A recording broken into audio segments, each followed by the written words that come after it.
성경적 세계관을 가진 사람들이 모인 기업이라면 굉장히 탁월할 거라고 생각하거든요. 왜냐하면 성경적인 가치관에서는 자기가 맡은 하나님 주신 어떤 소임에 대한 충성과 그리고 또 책임감을 이야기한단 말이죠. 그래서 자율이 있어도 자기의 어떤 역할에 대한 책임이 있다는 거죠. 맡은 바, 소임이 있다는 거, 소임을 다해야 되고 충성이 되는 거죠. 그래서 이 크리스천리티를 가지고 만약 어떤 사람이 기업을 하고 직원들도 그렇게 뽑는다 라고 하면 저는 굉장히 세계적인 기업이 될 수 있지 않을까 라고 생각해요. 네, 반갑습니다. 오늘 다니엘 세계관 연구소 두 번째 시간으로 함께 만나뵙도록 하겠습니다.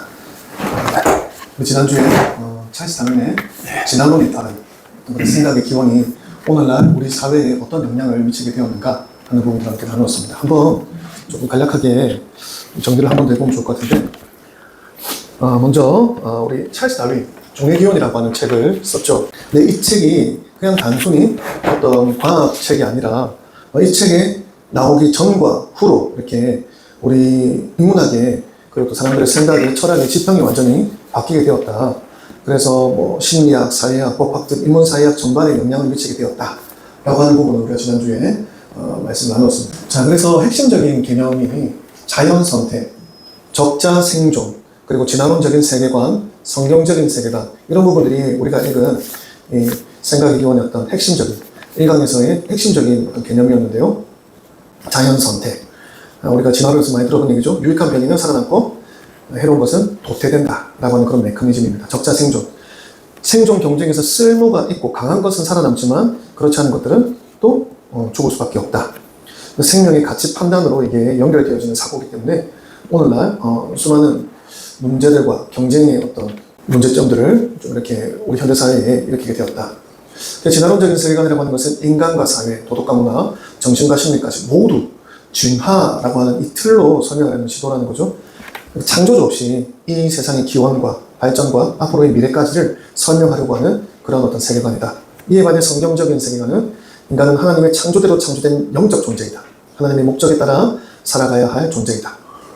진화는 인간의 타락 이후에 문제를 설명할 수가 없다라고 하는 것입니다. 그 진화론적인 어떤 세계관을 가진 과학자분이 나오셔서 이야기하는 거 들어보니까 자기는 인생의 목적을 생각하지 않는다고 그러더라고요.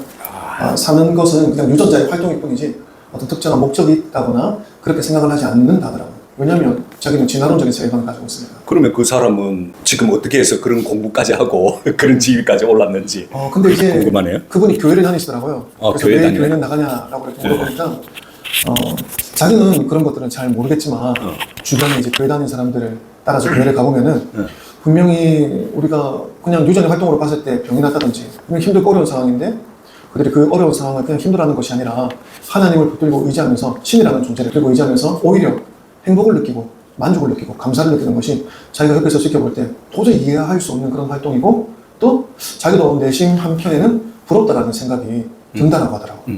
그러니까 진화론의 어떤 생각은 가지고 있지만 설명할 수 없는 부분들이 인간의 어떤 유전 활동, 눈에 보이는 유전자의 활동 외에 영적인 부분에 대해서는 그 사람도 뭐 이야기할 수 없는 거죠, 사실. 그렇죠. 저는 생각을 합니다. 인간이 도저히 다룰 수 없는 영역. 그러면 그분은 이렇게 다윈의 진화론을 이렇게 추종을 하면서도 교회의 영적인 부분에 대해서도 이렇게 캐션 마크를 가지면서 그것도 있을 수 있겠다 이렇게 표현하는 건가요? 뭐 있을 수 있겠다 없겠다는 잘 모르겠지만 보기에 참 좋더라. 보기에 좋겠다. 그런 아주 생각을 가지고 있으시더라고요. 본인이 이제 그런 활동을 하게 될지 안 할지는 아무도 모르는 거죠. 본인조차도 모르고. 하지만 그런 것을 봤을 때 우리 인간의 마음의 어떤 영역들 이런 것들은 사실 우연하게 그냥 만들어졌다? 그냥 이 생물학적인 어떤 유전자의 활동이다? 라고 하기에는 이 영적인 어떤 부분에 대해서는 그런 부분들이 이야기하기가 쉽지 않은 것 같아요. 다윈도 역시 성공의 신부 중에 생물학과 지질학에 관심을 가지게 되었다 하는 것이죠. 이 사람도 뭐 성공의 어떤 그런 말씀 공부는 했지만 다른 데도 관심이 많이 있었다는 것입니다. 그 당시 이제 계몽주의 사상을 받았겠죠. 영향을 받아서 뭔가 세상에 다른 뭔가 좀 과학적인 어떤 그런 것들을 인간의 이성으로 뭔가 설명하고 싶은 그런 어떤 마음의 욕구가 있었을 것 같습니다. 다윈은 그 유대인이 아닌가요? 찰스 다윈이요? 예. 유대인이 아닌 걸로 알고 있는데 저는. 왜 그러냐면 이렇게 제가 보니까 그 프로이드라든지 그다음에 유대인. 다 유대인이더라고요. 니체도 그렇고 그다음에 마르크스도 다 유대인 출신들이에요. 그래서 제가 깜짝 놀랐어요.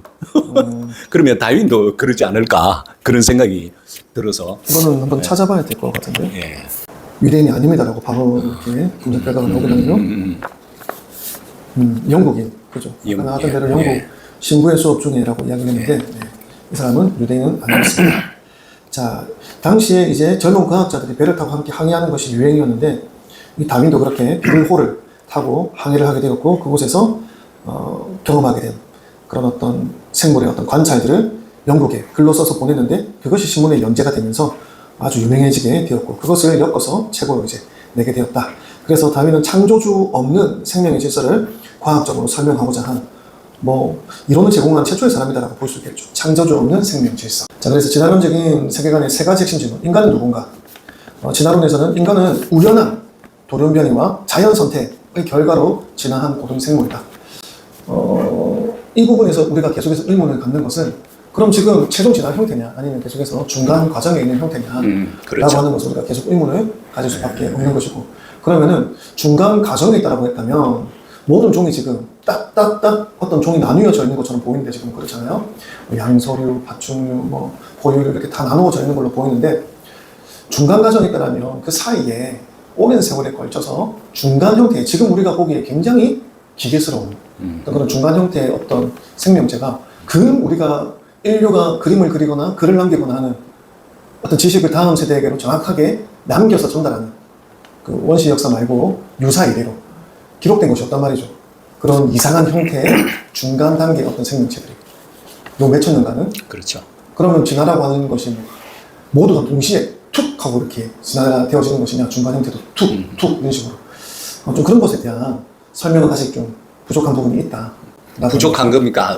없다고 봐야 되는 거 아니에요? 근데 이제 진화론 공부하시는 분들은 뭐든 이렇게 어떻게 설명을 하게, 뭔가 하여튼 저도 깊이까지는 안 봤지만 그런 것들에 대한 답은 어떻게 또 하고, 우리가 다 그거를 동의하고 안 하고는 그 다음 문제인데, 본인들은 뭔가 이렇게 답이 있는 것 같다. 그리고 진화론이라고 하는 건 사실은 물질주의적인 인간관, 그리고 현세주의, 영혼을 부정하는 거거든요. 내세가 없는 겁니다. 여기서는 살다가 죽으면 끝인 거예요.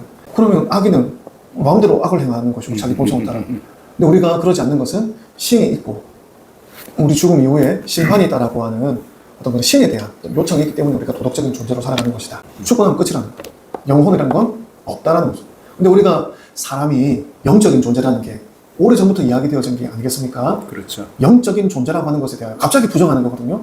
근데 우리가 사람을 살다 보면은 영적인 어떤 체험들이 일어나지 않습니까? 거기에 대해서 진화론은 이야기할 것이 없다는, 여기에 대해서 뭔가 또 궤변을 만들어내. 자, 그래서 인간 사회의 어떤 문제의 원인은 무엇이냐? 진화론에서는 경쟁에서 도태된 약자들이 있기 때문이다. 그것들만 없어지면은 우리 사회는 발전한다. 그것들이 이제 방해 요소들이다 라고 하는 거죠. 그리고 그 진화를 방해하는 요소에는 종교, 굉장히 미신적이라고 보는 거죠. 도덕, 윤리 이런 것들. 진화론에서는 도저히 받아들일 수 없는 이념들이죠. 참 여기서 보면 제가 이제 프로이드 그 공부를 해보니까 다 그렇네요. 여기에서 자기들도 말하는 것이 인간을 폐허화시키는 것, 그 자체는 종교, 도덕, 윤리가 있기 때문에 우리의 욕구를 발산을 하지 못했기 때문에 그렇다. 그런 식으로 표현하는데, 그러면 여기에서도 인간 사이의 문제가 또 프로이드하고 연결이 될 수도 있겠네요. 특히 이 다윈의 진화론이 그런 그 다음 생각들의 어떤 기본 베이스를 깔아줬기 때문에 예. 그런 생각들이 이제 그 위에 이제 쌓이 나갈 수 있었던 거겠죠. 자, 그래서 진화론에서는 경쟁에서 도태되는 약자들의 문제다. 그래서 연약한 자의 포용은 사실 사회 진화를 방해하는 굉장히 비효율적인 부분이다. 경쟁에서 더 살아남은 더 우수한 인자들만 받아들일 때 우리 사회는 발전한다. 진화론적인 세계관이겠죠. 성경은 그것이 아니다. 인간 사회의 모든 문제는 죄로 인한 하나님과의 단절이 그런 고통의 시작이다, 원인이다라고 이야기하죠. 인간의 불순종, 진화론에서는 절대로 받아들일 수 없는 개념이 되는 것입니다. 그리고 인간이 어떤 죄성을 가지고 있다라고 이야기할 때 굉장히 이거 받아들이고 싶지 않은 내용이거든요. 결국 이제 인간 사회의 문제는 약자들이 제 역할을 못해서 도태되었기 때문에 이제 사회에 문제 생기는 거다. 우리는 사회가 문제 생기는 거는 성경적으로는 죄 때문이다. 이렇게 말을 하는데 이게 충돌이 된다. 그렇죠. 이 말이죠. 네. 인간의 죄성이 그걸 받아들이고 싶지 않은 거겠죠. 그렇다고 하면 어떻게 다른 사람에게 설득을 해야 되는데, 이것이 하나의 복음 전도하는 데 있어서도 굉장히 중요한 키이지 않습니까? 그럼 실제로 우리가 다른 사람들에게 어떻게 설득을 해야 되나요? 진화론에서 경쟁에서 도태되는 약자라고 한다면 장애인이라든지 지능이 조금 더 떨어지는 사람들이라든지 아니면 힘이 더 약한 존재라든지, 그게 그런 존재일 텐데, 아니면 외모가 좀 딸린다든지. 근데 우리가 대부분의 우리 인간 세상에 막 차은우 같은 애들이 많은 게 아니라 보통 우리 같은 사람들이 인간 세상을 이루고 있지 않습니까? 그렇죠. 그런 약한 사람들, 인류의 발전에 기여를 전혀 하지 못하느냐 라고 했을 때 진화론에서는 뭐라고 이야기할 수 있을까요? 그렇지 않은 거거든요. 약한 자들, 소외된 자들, 우리가 분명히 봤을 때 조금 경쟁에서 도태되었다고 생각되는 그런 사람들 통해서 우리가 크게 감동을 얻는다든지 교훈을 얻는다든지 하는 경우도 얼마든지 있다는 거죠. 그러니까 진화론에서 이야기하는 도태된 자들은 다 우리 사회의 발전을 저해하는 요소들이다 라고 하는 것에 대해서 동의할 수가 없는 거죠. 사실은 뭐 장애인이라 할지라도 우리는 장애인이라고 규정을 했는데 그 사람이 알고 봤더니 어떤 특정 분야에서는 굉장히 탁월함을 나타내더라. 그런 경우도 얼마든지 있을 수 있고. 그게 이제 성경에서 이야기하는 약한 자들을 들어 사용하시는 하나님의 역사 아니겠습니까? 그런 것들을 진화론은 전혀 설명할 수 없죠. 우리 인간 세상의 어떤 그런 감동들이라든지 어떤 반전이라든지 이런 것들은 진화론에서 전혀 이야기할 수 없는 것들입니다. 특히 이런 우리 사회의 문제는 경쟁에서 도태된 약자들 때문이다. 그런 애들이 없어져야 우리 사회가 발전하고 더 나아진다라고 하는 생각에 대놓고 동의하는 사람이 얼마나 있을까요? 그렇죠. 그래서 이제 문제 해결의 방법도 완전히 다르죠. 진화론에서는 교육과 과학기술의 발전을 통해서 인간은 더 나은 존재로 진화할 수 있다. 인간이 인간을 구원한다. 그래서 더 나아지는 생각들, 더 나아지는 세상, 더 나아지는 과학, 뭐 기술, 뭐 이런 것들을 계속 꿈꾼다라는 거죠. 근데 과학기술은 확실히 예전보다 더 편리가 있고 편의성이 높아진 건 맞는데 우리가 계속 의문을 가지는 게 뭡니까? 기술은 발전했지만 인간 세상은 더 행복해졌는가에 대해서는 누구나 다 의구심이 있거든요. 그때보다 그럼 우리가 어릴 때가 더 행복했다라고 이야기하는 사람 많습니다. 과학기술은 훨씬 발전했지만 정말 인간 사회가 더 발전했는데. 제가 며칠 전에 신문을 보니까 한국에 30대 이하 청년 1년에 3,000명이 자살한다. 이 부분에 대해서 과학이 기술이 발전을 인간이 인간을 구원한다? 이렇다고 하면 왜 자살을 해요? 이런 기독교 세계관을 통해서 어떻게든 간에 청년들을 설득을 해가지고 더 나은 것이 뭔지를 가르쳐야 안 되겠나. 그래서 성경이 이야기하는 것이 인간을 스스로 구원할 수 없는 존재다. 예수 그리스도의 십자가를 통한 대속과 회복만이 진정한 구원이다. 저는 실제로 그 전도 현장에서 그런 간증들이라고 하죠. 얘기를 많이 들어본 게 뭐냐면 오늘 죽으려고 자살하려고 생각했던 사람이 복음 전도자를 우연히 만난 겁니다. 그래서 우연하게 만나서 이야기를 듣고 내가 죽기 전에 그래도 한번 교회를 가보자 라고 해서 교회에 나와서 복음을 듣고 자기가 인생에 목적이 있구나 라는 것을 깨닫고 난 이후에는 자살 생각을 하지 않고 열심히 살았다. 이런 간증을 몇 차례 들었거든요. 그런 걸 생각해 본다면 아까 말씀하신 젊은이들의 자살률이 지금 매해 증가하고 있는 이런 현실이 진화론에서 해결할 수 있는 것이 아니라 성경이 이야기하는 복음과 하나님의 구원 이것만이 해결책이 될 수 있겠다라고도 이야기할 수 있겠죠. 진화론을 듣고 나는 이제 더 이상 자살을 하지 않겠다라는 사람이 있는지는 잘 모르겠습니다. 그렇다고 하면 우리 교회의 책임도 막중하다. 이렇게 그렇죠. 또 한번. 그래서 이 진화론의 실제 적용 사례와 위험성, 제일 이제 위험한 게 우생학이라는 것이거든요. 우생학이라는 것이 열등한 인간을 제거하고 우수한 유전자를 확산하자라는 것입니다. 그 찰스 다윈의 어떤 사촌이었던 프란시스 골턴이라든지 마가렛 쌩어 이런 애들이 다 이런 얘기를 주장했다는 거예요. 더 우수한 유전자를 다음 세대로 남기자. 사실 다음 세대로 남길 이유도 없습니다. 진화론에 따르면 그냥 더 발전해야 되니까 그런 것인데 사실 인간이 뭐 우연하게 자연 선택을 받은 것인데 인간이 인위적으로 더 나은 유전자를 남긴다? 그것도 사실 웃긴 거거든요. 인간의 노력이 거기에 들어가는 겁니다. 자연 선택이 아니라. 자기들이 그 주장이라고 하면 더 우수한 종을 다음 세대에 남기는 것이 그러면 자기들이 앞에 말한 것처럼 과학기술의 발전을 통해서 인간을 구원한다고 하는 거니까 그러면 자기들이 해야 할 역할들은 과학기술을 더 발전시켜가지고 더 나은 종을 남기겠다. 이런 뜻에서 또 해석을 할 수 있겠네요. 그렇죠. 그래서 더 똑똑한 사람 이런 사람들이 씨를 퍼뜨려야 되고 덜 똑똑한 사람, 좀 멍청하다고 여겨지는 사람들은 씨를 퍼뜨려서는 안 된다는 겁니다. 우생학이라는 게. 더 뛰어난 유전자, 신체적인 어떤 피지컬을 가지고 있는 종자들이 그 다음 세대에 씨를 남겨도. 그래서 이 우생학에서 나온 게 예전에 미국에 흑인 노예가 있을 때 우수한 정말 피지컬에 일 잘하는 흑인 노예 남자는요, 다른 흑인 노예 여자들과 계속해서 관계를 시켜가지고 그 다음 애를 더 우수한 노예가 나오도록 그렇게 일종의 교미죠, 이거는. 그렇죠. 사람을 교미를 시켜가지고 더 나은 품종의 노예를 생산하도록 했다는 겁니다. 굉장히 이거 인권에서 완전히 벗어난 이야기 아닙니까? 인간의 존엄성에 대해서 완전히 벗어난 이런 생각을 하는 근거가 어디서 나오느냐? 바로 이런 진화론적인 우생학에서 나오는 것입니다. 심각한 거죠, 이건 사실은. 이게 오늘날 뭐 우리 인권을 이야기한다, 뭐 복지를 이야기한다라고 하는 뭐 흔히 뭐 우리가 이야기하는 그런 단체들에서는요, 이거 정말 너무 받아들일 수 없는 그런 어떤 사상이 진화론인 겁니다. 그렇죠.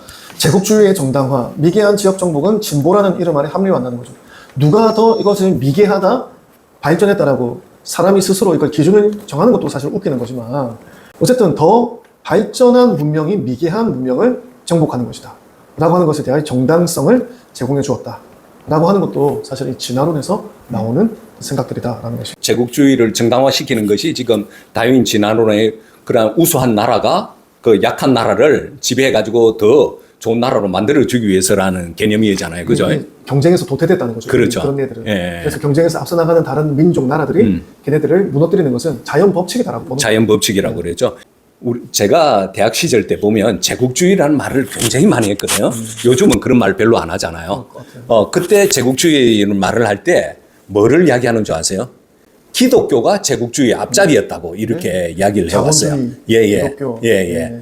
그런 식으로 아주 매도를 했는데 지금 그러면 제국주의라는 그 정당화에 대해서는 지금 다윈의 이론에 때문에 그렇게 했다고 볼 수가 있겠네요. 사실 근본적으로. 어떤 현상에 대해서 한 가지만 가지고 우리가 이야기를 할 수는 없는 게 예. 일반인데 어떤 사람의 관점에서는 이게 당연한 사실은 사고의 과정에서 진화론을 통해서 제국주의가 발전했다라고 하는 것은 너무 자명한 것인데 어떤 사람들은 느낄 때에 기독교적인 세계관이 제국주의를 확산했다 라고 뭐 그렇게 관점을 가진 사람도 그렇게 보는 거죠. 왜 그러냐면 교회를 이렇게 무너뜨리기 위해서 그럼요.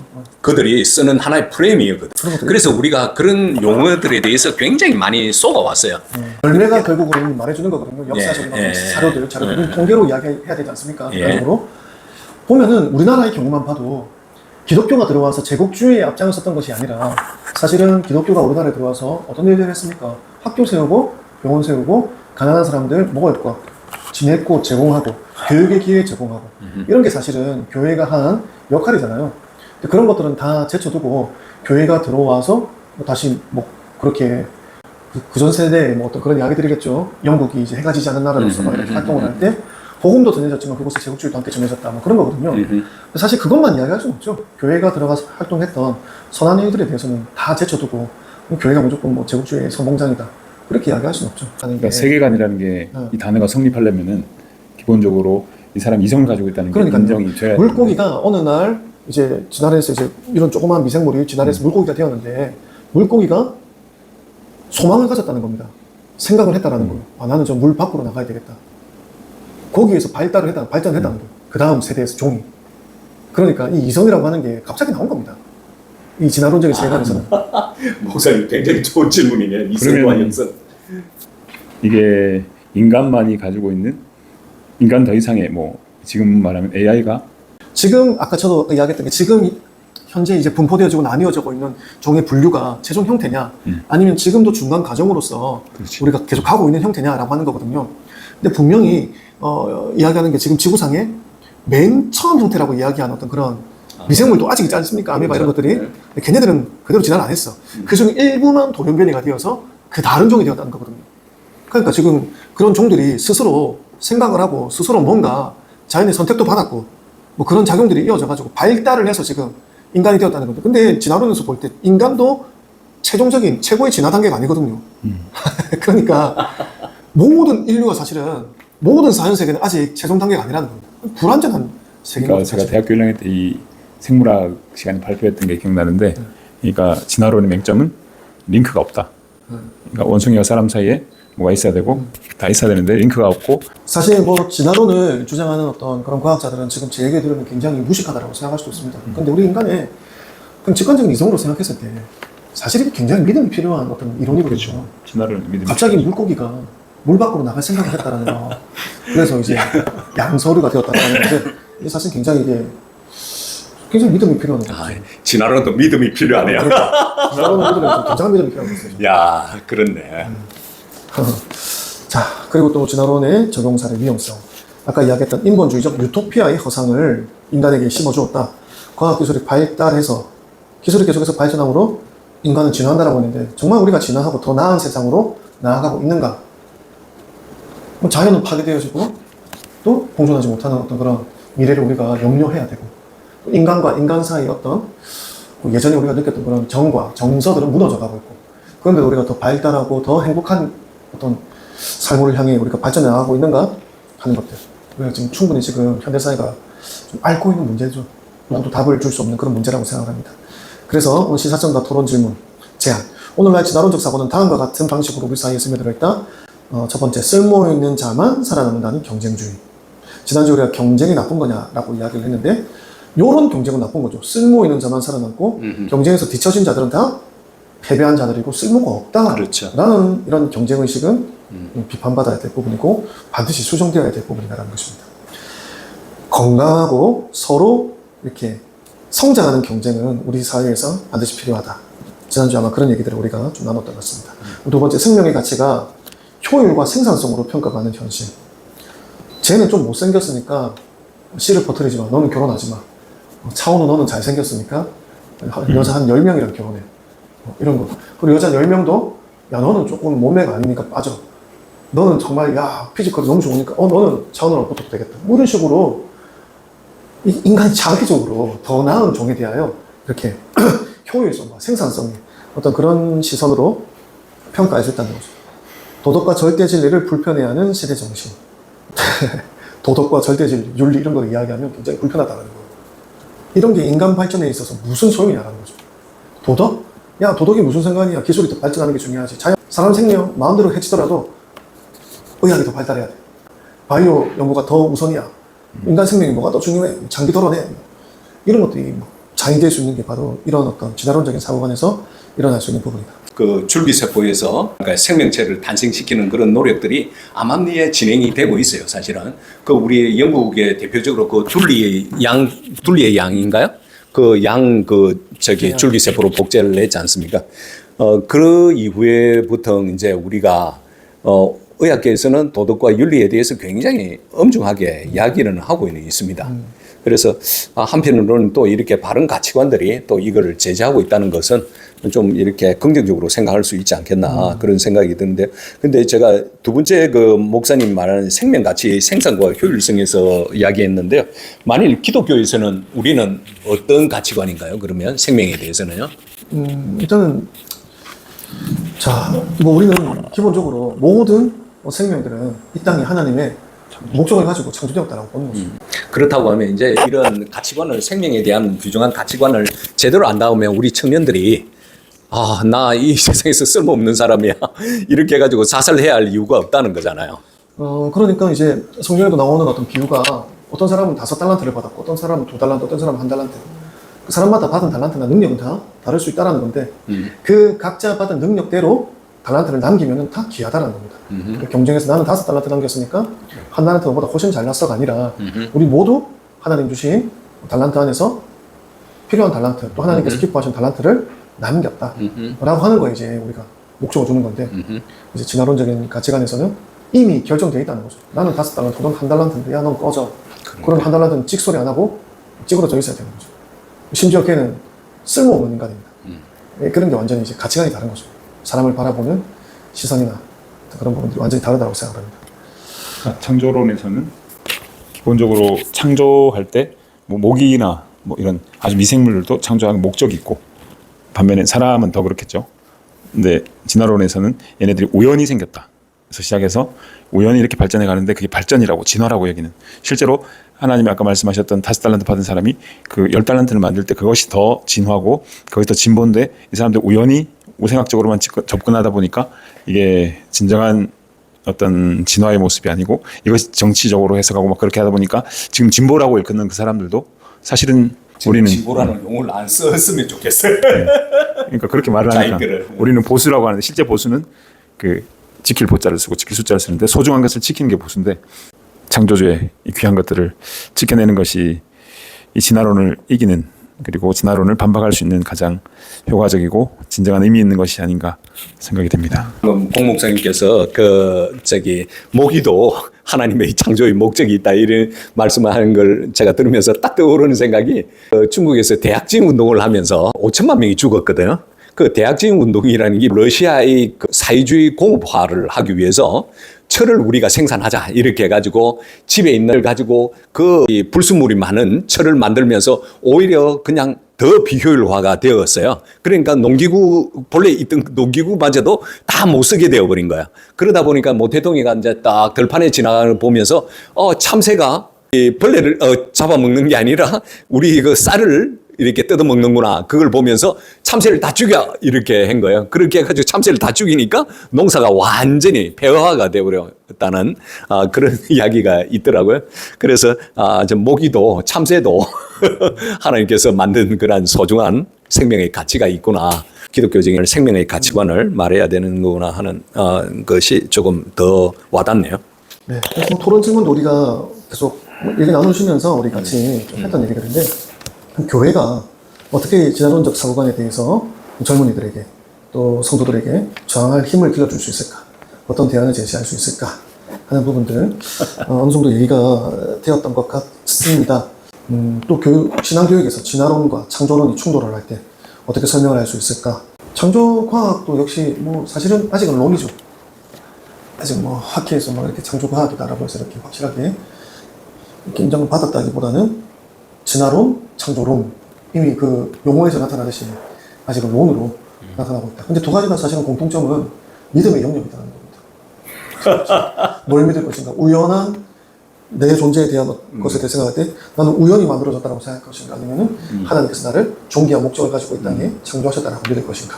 뭘 믿을 것인가에 대한 문제라고 생각을 해야 되고, 뭘 믿는 게 인간의 존엄과 가치를 더 상향시킬까? 저는 뭐 당연히 후자라고 생각합니다. 그래서 저는 사실은 인간의 존엄에 대해서 이야기하는 사람이 창조를 믿지 않고 진화를 믿는다. 이거는 어불성설이라고 생각해요. 진화를 믿는 사람은 인간의 존엄에 대해서 이야기하지 그렇지 않나요? 하나님의 창조를 거부하고 나는 진화를 믿는다. 그럼 나는 우연히 이 땅에 창조도 아니고 우연히 그냥 자연의 선택을 받아서 그냥 유전자 활동을 하고 있을 뿐입니다. 내가 저 다른 뭐 개나 돼지나 뭐 어떤 존재보다 더 존귀할 이유가 하나도 없는 거죠. 그렇지 않습니까? 그런데 무슨 인권을 이야기하고 인간의 존엄을 이야기하고 그래서 창세기에 나오는 하나님의 형상을 따라 우리가 창조를 받았고 하나님께서 그 창조하신 인간에게 특별히 하나님의 영을 나누어 주셨다. 그것을 믿지 않는 사람이 인간의 존엄과 인간의 어떤 인권에 대한 이야기를 한다? 이건 저는 그렇네요. 지금 봅니다. 다윗 진화론을 가지고는 인권에 대해서 말할 수가 없을 거거든요. 그러니까 그 사람들이 말하는 인권은 상대적인 인권이죠. 그러니까 많이 가졌으면 더 귀한 사람, 좋은 신체 조건을 가졌으면 더 귀한 사람. 근데 창조론에서 말하는 인권은 아무리 장애를 심하게 가져도 사람이기 때문에 하나님의 형상이 있기 때문에 너는 존귀하다. 그래서 성숙한 사람들은 이 조금 인간적으로 보기에 좀 스펙이 덜 좋은 사람에게도 충분히 사랑이나 아량을 존중을 해줘야 되는 것이 더 우리가 꿈꿔야 되는 세상이고, 반면에 이 진화론인 사람들은 꿈이 없는 것이고 목적이 없죠. 아까 제가 처음 말씀드렸던 그 과학자처럼 인생의 목적이랄 게 딱히 없다는 겁니다. 그냥 유전자 활동을 자기는 하고 있을 뿐이다라고 이야기하더라고요. 그러니까 그렇죠. 그래서 우리 성경에서는 뭐라고 이야기하느냐, 시편 139편에 내 형질이 다 이루어지기 전에 주의 눈이 나를 보셨다. 나를 위하여 정한 날이 하루도 되기 전에 주의 책에 다 기록이 되었다라고 하면서 인간은 효율성이나 경쟁으로 평가되는 존재가 아니라 창조주 하나님의 손길로 빚어진 유일무이한 존재, 즉 하나님의 포이에마, 걸작품이다. 인간 모두가 그렇다라고 성경이 이야기를 한다라는 거예요. 그래서 교회는 진화론적 세계관에 맞서 하나님의 형상 회복이라는 복음적인 메시지를 붙들어야 한다. 이것이 궁극적인 해결의 방향이라고 생각합니다.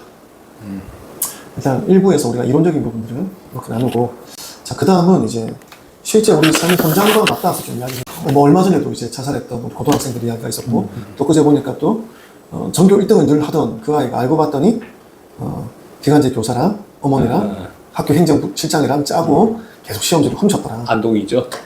왜 그런 짓을 했을까? 경쟁에서 이기고 싶은 마음, 뒤처지면 끝이다 라고 하는 그런 심리, 이런 진화론적인 사고관이 작동을 했기 때문에 그런 위험을 무릅쓰는 거죠. 그래서 결국엔 어떻게 됐습니까? 다 감옥에 가고 그 아이 그동안 성적 다 0점 처리당하고 자학 처리당하고 감옥에 가야 될 수도 있는 그런 상황이 되었다는 거죠. 그래서 여기 자살과 맞춤하기에 대한 이야기를 조금 책에서 다루고 있는데요. 여기다 보면 그죠. 학부모 64.8%가 경쟁교육이 너무 고통스럽다. 학생 학부모 10명 중 8명은 경쟁교육 고통을 국가가 해결하라 막 이야기하는데, 이거는 국가가 해결할 게 아닙니다. 그렇죠. 국가가 해결할 게 아니고 한 사람 한 사람의 인식이 바뀌어야 되는 거예요. 그래서 초중고생 4명 중 1명이 학업 성적 스트레스에 자해나 자살을 생각하고 굉장히 심각한 일이거든요. 정말 우리 인류가 점점 발전하는 방향으로 나아가느냐? 저는 이런 걸 보면 아니라고 생각합니다. 진화론에서 이야기하고 있는 인류는 계속해서 발전하고 더 나은 방향으로 나가고 있다. 저는 아니라고 보거든요. 자, 그래서 첫 번째, 도입. 이 진화론적 세계관이 우리 사회에 뿌리 내릴 때 다윈의 진화론은 생물학을 넘어서 인간 존재, 사회, 교육, 생명, 윤리 전반에 영향을 끼쳤다는 것입니다. 쓸모 있는 자만 살아남는다라는 명제. 이 진화론적 사고의 딱 요약이죠. 그래서 오늘날 자살이나 SNS에 대한 서로 비교, 맞춤아기, 아기를 맞춤형으로 딱 내가 원하는 최고의 아이를 내가 만들어내겠다. 뭐 이런 생각들이 지금 사회현 문제로 나타나고 있는 것입니다. 인간의 존재 의미를 쓸모가 아니라 유즈풀이 아니라 하나님의 형상, 그 아름다움, 뷰티풀에 우리가 집중을 해야 되는데 얼마나 유즈풀이냐. 우리가 신앙생활도 그렇게 하는 경향이 있습니다. 진화론적 세계관으로. 예수님이 얼마나 내 인생에 유즈풀이냐. 아니잖아요. 예수님이 나의 인생을 위해 얼마나 뷰티풀, 아름다운 일을 행하셨는가. 우리는 거기에 주목해야 되는데 믿는 성도들마저도 이런 진화론적인 세계관에 따라서 예수가 내 인생에 얼마나 쓸모 있는 존재인가를 생각한다는 거죠. 기도의 대부분이 그래서 자기의 욕구와 나의 필요를 따라서 구하는 것들이 대부분이 되었던 것도 좀 이런 어떤 세계관의 작용이 아닌가 생각을 해봅니다. 그래서 진화론적 세계관이 드러난 현실의 문제들, 첫 번째 자살이죠. 존재를 위협하는 쓸모 중심의 사고가 팽배해졌기 때문에 자살에 대한 이 부분이 커져가고 있는 것입니다. 자, 인간 존재, 진화론적인 세계관에서는 쓸모에 따라 가치 결정한다는 거예요. 바로 적자생존이죠. 성경적인 세계관에서는 하나님의 형상, 존재 자체로 존엄하다라고 이야기를 하는 것입니다. 자, 그리고 또 사회적인 기준, 경쟁에서 낙오되는 것들은 도태되는 것이 자연스럽다는 거죠. 근데 경쟁 속에서 약자를 보호하는 것은 하나님의 명령이라는 것입니다. 가난한 자, 가부, 고아, 또 장애를 가진 사람들에 대해서 하나님은 보호할 것을 명령했죠. 가난한 자들이 먹을 수 있도록 추수할 때 남겨두어라 라고 하는 이런 명령들, 그리고 가난한 자들이 한 줌 이삭을 쓸어가는 것을 금하지 말아라 라고 하는 이런 것들이 다 경쟁에 뒤처졌다라고 이야기할 수 있는 그런 약자들을 보호하시는 하나님의 명령입니다. 성경은 약자가 있다 없다 그걸 그런 게 아닙니다. 분명히 사회적으로 또 강한 자가 있고 약한 자가 있다는 것을 이야기하고 있는데, 강한 자는 경쟁에서 이겨서 저 약한 자들을 물술모다라고 생각하는 것이 아니라 내가 더 많이 가지고 있고 힘이 강하니까 약자들을 보호해야 된다라고 이야기하는 거죠. 왕이 할 역할도 그런 거라는 거예요. 성경적인 어떤 가치관에서는 백성들을 보호하는 게 왕의 역할이죠. 성경적으로 봤을 때 삶의 의미도 성공, 성과가 있어야 의미가 존재하는 것인데, 성경적인 세계관에서는 각자 고유의 소명과 하나님의 인도하십니다. 나는 돈을 엄청 벌어서 이렇게 재정적으로 사회에 기여하는 게 누군가의 부르심일 수 있는 겁니다. 근데 그 사람의 부르심은 뭐 100억, 1000억이 될 수 있고, 어떤 사람은 그러지 않을 수도 있다는 거죠. 더 작을 수도 있다는 거죠. 상대적일 수 있다는 거. 그러나 동등하게 가치 있다라고 이야기하는 것이 성경적인 가치관이다라는 거죠. 행복은 뭐 성적순이 아니에요 라고 그런 말들을 하고 있는데요. 그런 말들 우리가 참 아름다운 말이다고 생각은 하지만 그 안에 자세히 들어보면 조금 문제 있는 말들이지 않겠어요? 조금 설명해 주시면요. 어떤 부분에서? 행복은 성적순이 아니다 이렇게 하면 약간 도피처가 될 수 있다. 그렇죠.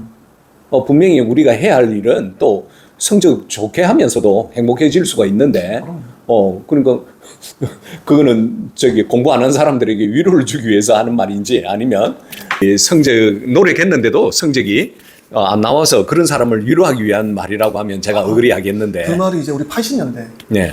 90년대 초반에 나왔던 그런 영화 제목이기도 하고 책 제목이기도 하잖아요. 근데 그 당시 사회 문제가 되었던 게 입시 경쟁, 무한 경쟁, 학벌 위주, 좋은 대학에 가지 못하면은 인생이 끝난 것처럼 여기지는 뭐 그런 사회 분위기 속에서 아마 나왔던 얘기인 것 같고, 꼭 네가 공부를 잘해서 성적을 잘 내는 것만이 또 네 어떤 역할이 아니라 또 다른 역할들이 너에게 있을 수 있다.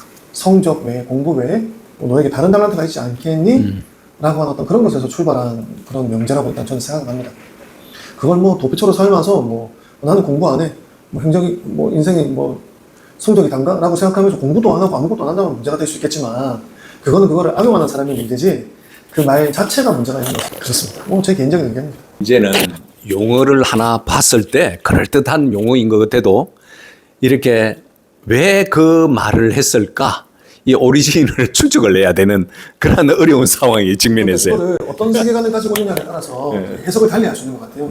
진화론적인 세계관을 가지고 있는 사람은 이 얘기를 들었을 때 행복은 성적순이 아니잖아요 라고 했을 때, 공부에서 뒤처지면 쓸모없지라고 생각하는 어떤 그런 상관을 가지고 있는 사람은 그걸 그렇게 받아들일 테고, 아니면 또 다른 사람 각자 고유의 어떤 역할과 달란트가 있지 않을까? 라는 생각을 가지고 있는 사람은 그 얘기 들었을 때 그래 꼭 성적이 다는 아니지 라고 생각할 수도 있는 어떤 여지가 있을 것 같아. 아마 그 사람이 가지고 있는 그 세계관과 가치관에 따라서 이런 어떤 문장들에 대해서 우리가 판단을 하게 되는 것 같은데 뭐 다 어떤 그 생각하기 나름의 어떤 의미들이 결정되어지는 부분은 있다라고 생각이 되어집니다. 세계관이라는 게 필요한 게 우리가 학교 생활을 하면서 배운 게 진화론이잖아요. 근데 아무리 교회를 오래 다녔더라도 그 창조론의 이렇게 세계관을 가지고 있는 게 아니라 진화론을 이거 더 과학적이고 학교에서 생물체계 배우는 것이 오스트랄로피테쿠스고 지구의 나이는 몇 년이고 이걸 써야 되는 입장에서 근데 창조론을 알고 나서 보니까 지구의 나이는 요거밖에 안 되는데 하나님이 이렇게 역사하셨다. 근데 선택해야 되는 차원에서 항상 우리 교회를 다니고 예수를 믿는 사람들도 세계관을 딱 정해놓고 또 이것을 추구해가면서 하는데 계속해서 이전에 배웠던 것들이 방해하면서 들어온다는 거예요. 그러니까 세계관은 전쟁이다. 영적 전쟁이다. 이렇게 되는데 그래서 이 다윈이나 이후에 나오는 막스나 뭐 이런 사람들을 배워가면서 이 사람들이 가지고 있는 맹점들을 더 보고 또 마지막에 이 책의 마지막에 베버가 나오는 것 같던데 프로테스탄트들이 어떤 방법으로 이것을 저항했는지 또 어떤 걸 세우고자 했는지 또 이 안에도 맹점이 있어요. 제가 마지막에 그분이 사회학의 아버지라고 하는데 제가 전공이 사회학인데 베버는 신실한 크리스찬이 아니에요. 이게 사람이 가지고 있는 분명히 엄청나게 위대한 것을 발견했는데 이 메커니즘을 발견했잖아요. 프로테스탄트들이 이 자본주의를 이끌어가고 이것이 부강이 되고 영국이나 미국이나 이런 나라들이 그렇게 된다. 이런 건데 베버 자신은 진실한 크리스찬이 아니다. 인간이 가질 수 있는 세계관을 딱 발견해놓고 이걸 선택하지 않을 수 있는 그런 맹점도 우리가 가지고 있다는 차원에서 더 지혜롭게 그리고 더 어떤 창조주의 그런 섭리와 도우심을 구하면서 그렇게 진행해야 될 것 같다는 생각이 듭니다. 아마 저는 집사님이 이런 부분에서 자꾸 질문하시는 게 어떤 의미인지는 저는 좀 알 것 같아요. 크리스찬들이 좀 더 성실하게 자기 분야에서 또 노력하고 또 탁월하고 실력을 갖추고 그래서 뭐 이런 말도 안 되는 어떤 세계관의 그런 영향력으로부터 이 사회를 지켜내고 우리의 믿음을 지켜내고 그런 부분에서 아마 이야기를 하신다라고 저는 생각하거든요.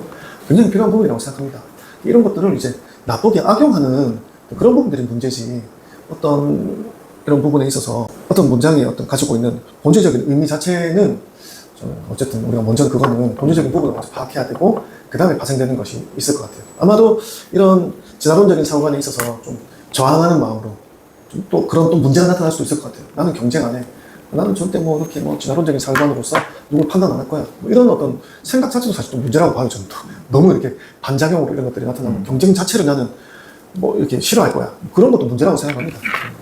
하지만 이제 어쨌든 균형을 잘 이루어야 되지 않는가. 그러니까 이제 자살에 대해서도 반응이 완전 달라지는 거죠. 진화론적인 세계관에서는 쟤는 어차피 경쟁에서 뒤쳐졌고 어쨌든 있어봐야 뭐 쓸모없는 애인데 언젠가는 그렇게 도태될 애였다 라고 이렇게 냉소적으로 반응할 수 있는데 성경적인 세계관을 가진 사람은 너무 안타까운 거죠.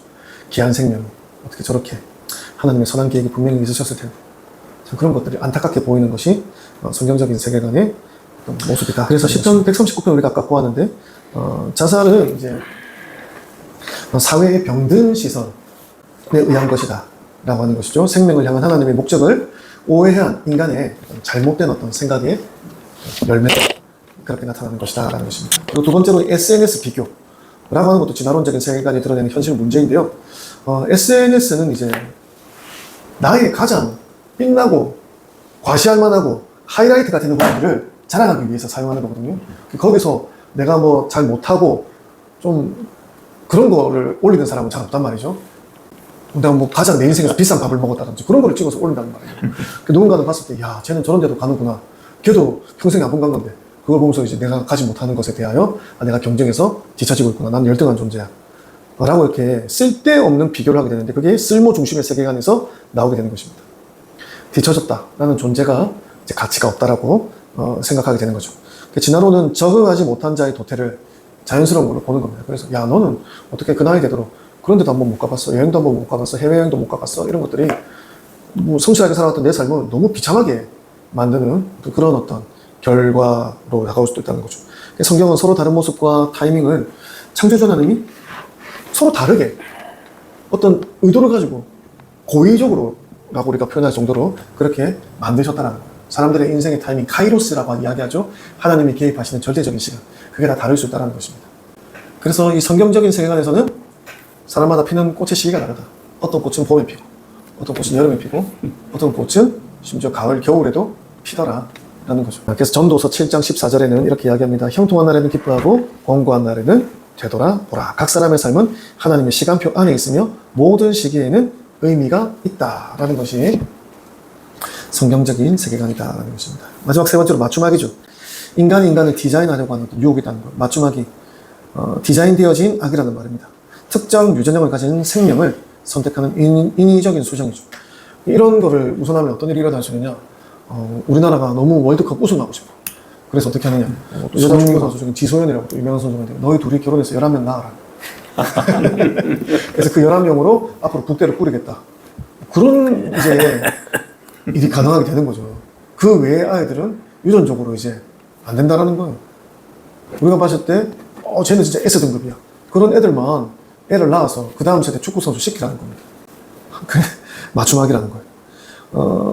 진화론이 우생학을 낳았고 우생학이 오늘날 생명 설계의 정당화를 보여주는 어떤 그런 근거가 되어주고 있다는 것입니다. 인간이 유전적 요소로 생명 가치를 결정을 하는 시도는 인간이 창조주의 자리를 넘보는 정말 신의 자리에 앉으려고 하는 교만한 시도라는 거죠.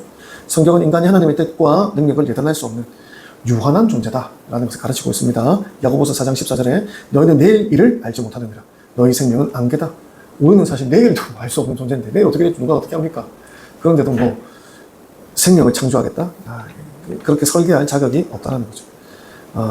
자, 그래서 이제 저자가 이제 몇 가지 성경적 세계관을 삶 가운데 실천하는 어떤 적용들을 몇 가지 이야기하고 있는데 첫 번째, 비교해. 다른 사람과 계속 비교하면서 나는 조금 도태된 것 같아 라고 생각하던 사람이 하나님께 받은 음성, 너희 두 사람은 같은 종목을 뛰는 선수가 아니다. 각각 뛰는 경기에 어떤 출전한 다른 선수다라고 이야기하신 거죠.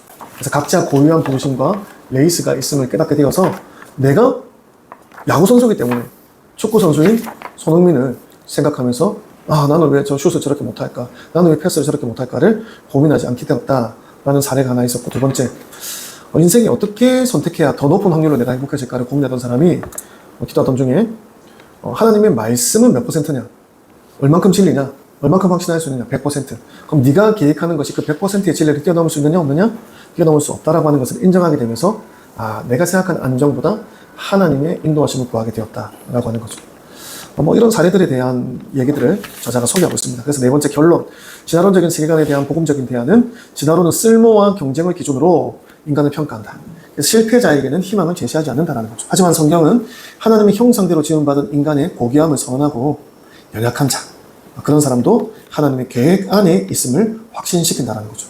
그래서 성경에 보면은 여자도 그 당시 사회에서 좀 더 이렇게 열등하다고 여겨졌던 여자도 지도자로 쓰임을 받았고, 또 왼손잡이 사사 에훗이라는 사람이 있는데 성경적인 언어로 보면은 그 오른손에 장애가 있었다는 뜻이거든요. 그래서 그런 장애가 있었던 사람도 사사로서 쓰임을 받을 수가 있었다고. 그 다음, 이 시대의 교회는 존재의 복음, 쓸모가 아닌 은혜 중심의, 그래서 하나님의 생각은 너희의 생각보다 높고 하나님이 생각하시는 길은 너희의 길보다 높음이라 라고 하는 이 하나님의 시선, 이 시선으로 우리가 사람을 볼 줄 있어야 되고 하나님의 계획 속에서 나 자신을 바라보는 그런 세대가 일어나도록 교회는 가르쳐야 한다라는 것입니다. 그래서 우리 교회는 청년과 다음 세대에게 어떤 존재 가치관을 심어주고 있는가? 정말 성경이 이야기하는 대로 너는 존재 그 자체로 하나님의 고유한 부르심과 그 목적을 가지고 있느냐라고 하는 것을 우리가 어떻게 가르쳐주고 있는가? 사실 요즘 애들 SNS 정말 많이 하는데 중독된 애들도 많이 있죠. 거기서 비교의식을 가지고 참 나는 좀 잘 못 살고 있는 것 같아. 그런 생각을 하는 친구들 분명히 있을 겁니다. 그런 친구들에게 어떻게 우리가 성경적으로 상담하고 지도할 수 있을까? 또 생명윤리의 이슈, 낙태라든지 맞춤하기라든지 유전자 조작에 대해 교회가 가져야 할 태도는 무엇인가? 또 우리는 사역과 성도 지도에 있어서 쓸모 중심의 평가 기준을 또 얼마나 우리 스스로는 내려놓을 수 있는가? 사람을 쓸모로만 보는 것이 아니라 그 존재 자체의 존귀함으로 바라볼 수 있는가 하는 것들. 저도 부교육자 생활을 많이 했고, 또 우리 교회의 문제점 중에 하나라고 보는 것이 사역자들, 부교육자들의 교회가 한 사람의 어떤 하나님의 콜링을 받은 그런 존재를 보는 것이 아니라 이렇게 우리 교회가 몇 년 사용하다가 이렇게 또 보내버리고 하는 쓸모, 이 사람이 우리 교회에 얼마나 쓸모가 있는 존재인가를 판단하는 것이 이제 요즘 한국 교회의 어떤 문제점이다 라는 것들도 교회 안에서 이제 이야기되어지는 부분들이거든요. 우리 교회 안에 들어와 있는 이런 세속적인 세계관들을 우리가 어떻게 맞서서 성경적인 가치관으로 되돌릴 수 있는가, 이런 부분들을 같이 생각해볼 그런 부분이라고 생각합니다. 네. 발표는 이상입니다. 나머지 역시 서로 얘기 다음에 좀 있으면 나누도록 하겠습니다.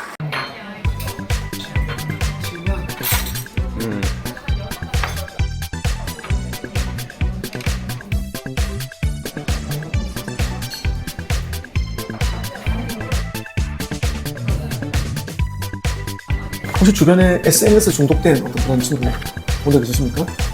그렇죠. 못 봤어요. 이 모바일 폰 사용 시간 그리고 유튜브나 특히 SNS를 통해서 주고받는 메시지가 다 서로를 축복하거나 존재를 인정해 주는 것보다 너 스펙을 비교하고 나는 이거 가지고 있으니까 그 가지고 있는 것 가지고 되게 우등하다고 생각하고 가지지 못한 사람을 그렇지 못하다고.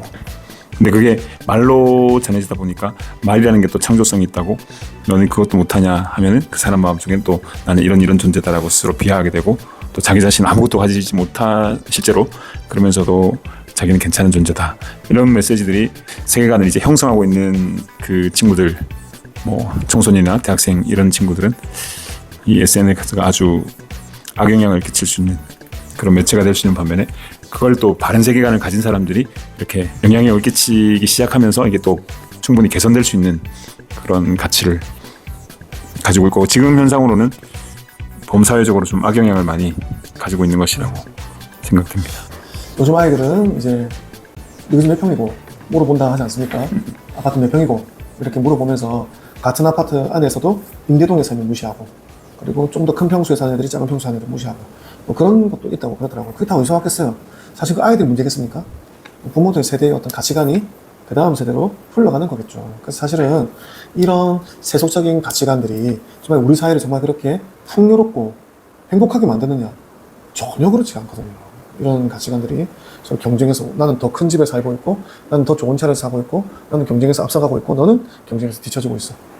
반대로 저 사람은 나보다 더 넓은 집에 살고 있고 더 많은 연봉을 벌고 있고 나는 경쟁에서 뒤처지고 있고 저 사람은 더 좋은 삶을 살고 있어. 이런 생각 자체가 사실은 세상을 이제 조금 어그러진 시선으로 세상을 바라보는 것 같아요. 물질로만 이렇게 사람을 판단하게 되는 거거든요. 그게 교회가 아니고서는 성경이 아니고서는 노블리스 오블리지라고 하는 게 그냥 나오는 말은 아니거든요. 그런 부분들을 우리가 충분히 생각을 하고 또 이 사회를 복음적인 어떤 가치관으로 실천해 나아가고 그런 것들이 좀 필요하지 않나. 저는 그런 부분에서 이제 션이나 정혜영 같은 연예인 부부들이 참 역할이 크다라고 생각하거든요. 그런 부부들이 그 복음적인 가치관 가지고 1년에 100명의 아이들을 후원한다 그러잖아요. 1년에 100명. 한 명 후원하는데 컨벤션에 지금은 얼마인지 모르겠네요. 제가 할 때만 해도 45,000원이었는데 100명 하면은 한 달에 350만 원. 1년을 하면은 꽤 큰 돈이지 않습니까? 보통 회사원 연봉이 될 텐데 그런 것들을 결심하게 된 어떤 신앙적인 이야기들을 하더라고요. 그런 것들이 사실은 이런 경쟁 사회에서 물질을 자기를 위해서만 쓰고 욜로라고 하잖아요.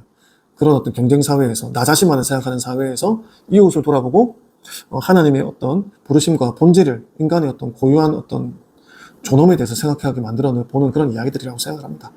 그래서 이런 것들을 우리가 교회 안에서도 조금 더 교회가 가르쳐야 될 필요가 있지 않나? 라고 이제 생각을 해요. 지금 이제 다윈의 이 자연 선택, 적자, 생존 이런 이제 세계관들이 참 직장에서는 이게 지금 그냥 일방적으로 행해지고 있거든요. 솔직히 말해서 어떻게 보면 평가제도 그런 부분에 하나일 맞습니다. 거예요. 그래서 저는 개인적으로 우리 청소년들에게도 이러한 중요한 메시지를 전하는 것도 중요한데 그렇다고 하면 이 크리스찬 기업인들 왜 크리스찬 기업인들이 많이 없을까? 이렇게 모질지 못해서 자연 선택과 적자 생존의 이유를 강하게 적용을 못해서 그런 건가? 아니면 정말 역으로 하나님의 사랑으로 약자도 강하게 키울 수 있는 능력이 부족해서 그런 건가?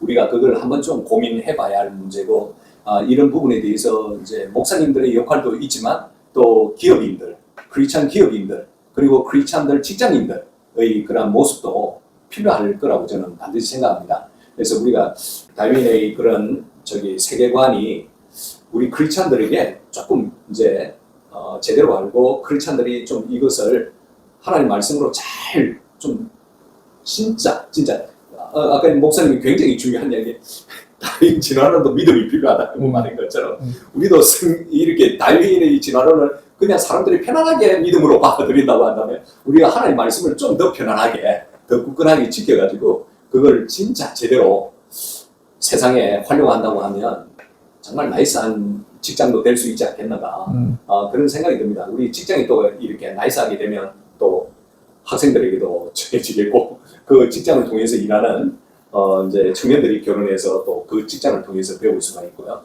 그런 생각이 듭니다. 지금 사실은 기독교 기업이 없거든요. 지금 이제 그 이랜드밖에 없습니다.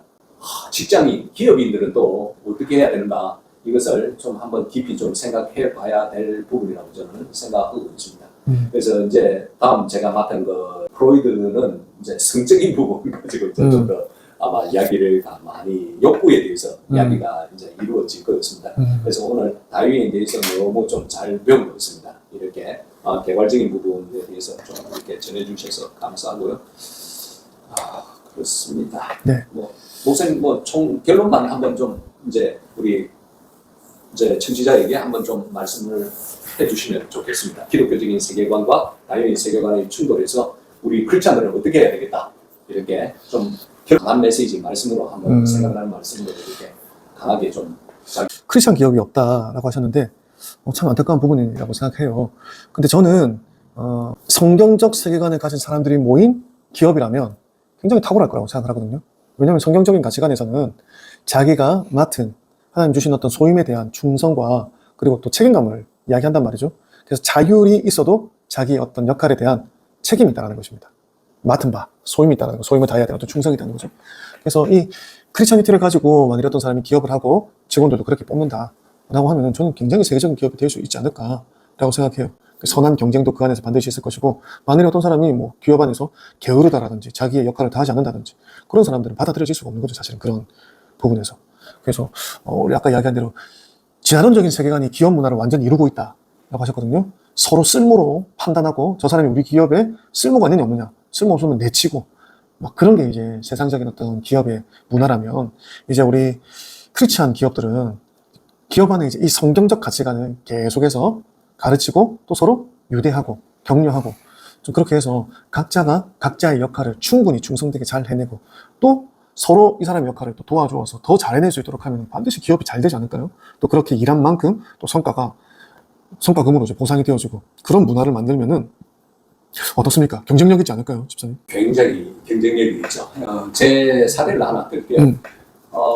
저희들은 뭐 직장 생활에서 이제 예수와 표현을 할 수는 없지만 제가 직장에서 우리 코로나 전까지만 하고 우리가 매주 수요일마다 한 20년 정도 교육을 했습니다. 진짜 그거는 어디서 벤치마킹을 했냐면 정필도 목사님을 통해서 벤치마킹을 했습니다. 정필도 목사님의 그 철학이 뭐냐면 사람은 배워야 변한다. 그거였습니다. 그래서 수영무 교회는 어떻게 했냐면 딱 2월 달부터 이제 여름 학기 이제 방학 끝나기 전까지 한 4개월 정도를 청지기 세미나를 항상 해요. 주일날 오후에. 그러면 목사님이 이제 어떤 사람들을 강사로 뽑냐면 크리스찬으로서 정말 바르게 된 사람들 있잖아요. 집사님, 권사님, 사업가들 이런 사람들을 불러가지고 하나님을 어떻게 섬겼는지에 대해서, 전도를 어떻게 했는지에 대해서, 또 기업에서 자기가 어떤 역할들을 했는지에 대해서 이렇게 말씀 따라서 살아가는 그런 사람들을 불러가지고 강의를 시켜요. 이렇게 설교가 아니라 그 실제적인 부분들을 계속 제가 그걸 들으면서 이제 우리도 저렇게 해야 되는구나. 그렇게 해가지고 우리는 사람들을 계속 크리스찬리티 있고 뭐 이런 사람들을 인맥이 없어가지고 뽑을 수가 없으니까, 초청을 할 수 없으니까 우리가 책을 하나 선택을 했어요. 그것이 바로 메이오 클리닉의 이야기예요. 미국의 그 미네소타주에 있는 140년, 지금 이제 한 150년 된 기업이에요. 저도 그걸 보면서 챕터 1에서 딱 보면 뭐냐면 그 형제 둘이가 아버지의 병원을 이어가면서 이제 자기들이 처음에는 빚을 지고 이렇게 많이 이렇게 병원을 키워놓았는데 어느 순간에 이제 소문이 나면서 전 세계의 환자들이 모이기 시작했어요. 그러면서 자기 동생하고 집에 있는 나무 계단에서 앉으면서 뭘 이야기를 했냐. 야, 우리가 이렇게 많은 크리스찬이에요. 그 사람들은 그 프랑스 계열 그 뭐죠? 그 청교도 말고 위근호 출신이에요. 할머니가 위근호여가지고 영국으로 가가지고 아버지는 화학자였는데 영국에서 이제 미국으로 이민 온 그런 이제 위근호의 자녀들이에요. 그래서 거기서 대답하는 것이 서로가 뭐냐면 우리가 이렇게 이제 돈을 많이 벌었는데 우리를 위해서 이제 더 이상 쓰지 말자. 음. 우리는 월급을 받고 이제 남는 돈을 가지고 사회에 환을 하든지 이 병을 더 키우든지 그렇게 하자. 그 이야기를 1991년도에 제가 읽기 시작하면서 제가 그대로 실행을 시작했어요. 지금 제가 이제 경영병원에는 저는 지금 거의 10년 이상을 제가 월급쟁이에요. 15년 이상은. 제가 딱 우리 의료진 수준보다 낮은 월급을 가지고 가고 있어요. 그래요. 그러니까 옛날에는 제가 이제 뭐 월 계산하면 남는 건 다 제가 가지고 이렇게 했지만 이제는 안 그랬어요. 한 15년 다 돼가네요. 그리고 이제 두 번째는 중요한 거는 이제 그 책을 통해서 제가 배웠기 때문에 우리 직원들에게도 이런 마인드를 가르쳐야 되겠다. 그렇게 해가지고 매주 수요일마다 우리가 이제 메이오 클리닉에 대해서 강의를 시작했어요. 그러면서 지금도 팀장들한테 1년에 한 번씩 메이오 클리닉 책을 너희들 스터디해라 라고 이야기를 하고 있어요. 그러면 그때 15년 동안 훈련 키웠던 팀장들이 지금도 자기 자리에서 탄탄하게 잘하고 있어요. 그러니까 제가 일제 간섭할 필요가 없어요. 그런 정도로 자기들끼리 서로 협력하면서 이렇게 조정하고 왜냐하면 거기에 협동이라는 그런 용어들도 많거든요. 그리고 그들의 키워드는 뭐냐? 환자의 필요를 최우선 채운다는 거예요. 그 키워드가 얼마나 중요한지요. 제가 항상 강조를 해요. 그러니까 우리는 환자에 대해서 이렇게 시간이 없어가지고 막 보내고 이러면 저한테 혼나요. 그러면 이제 그 스피리츠가 딱 남아있는 거예요. 그러다 보니까 이렇게 어떨 때는 정말 과하게 할 정도로 환자를 생각해요, 애들이. 그런 모습들이 지금 우리를 이제 계속해서 성장하고 있는데 지금 이제 교육이라는 게 그 정도로 중요한 것 같아요. 한번 그 스피리츠를 딱 당겨보면 그냥 가는 것 같아요. 그러면서 제일 중요한 건 제가 변해야 돼요. 제가 변하니까 제가 이제 재정 전혀 손 안 대거든요. 직원들도 다 알아요. 그러니까 뭐 재정이 부족하다 이러면 자기들끼리 토론해요. 그래가지고 어떻게 해야 되겠다? 아주 모범적인 모습을 가져요. 그러니까 왜? 그러니까 제가 돈에 대해서 걱정을 안 해요 지금. 그런데 이번에 좀 안 좋네 이러면 예 그렇습니다. 그러니까 이런 상황입니다. 이렇게 그러면 어떻게 해보겠습니다. 그렇게 이야기를 해요. 그래서 이제 그러니까 제가 이렇게 외부적으로 이런 활동을 가능한 거예요. 옛날에는 정말 제가 사사건건 간섭했어요. 근데 그거는 완전히 제가 속박기대가 있는 거죠. 자유롭지 못했어요. 경영하면서.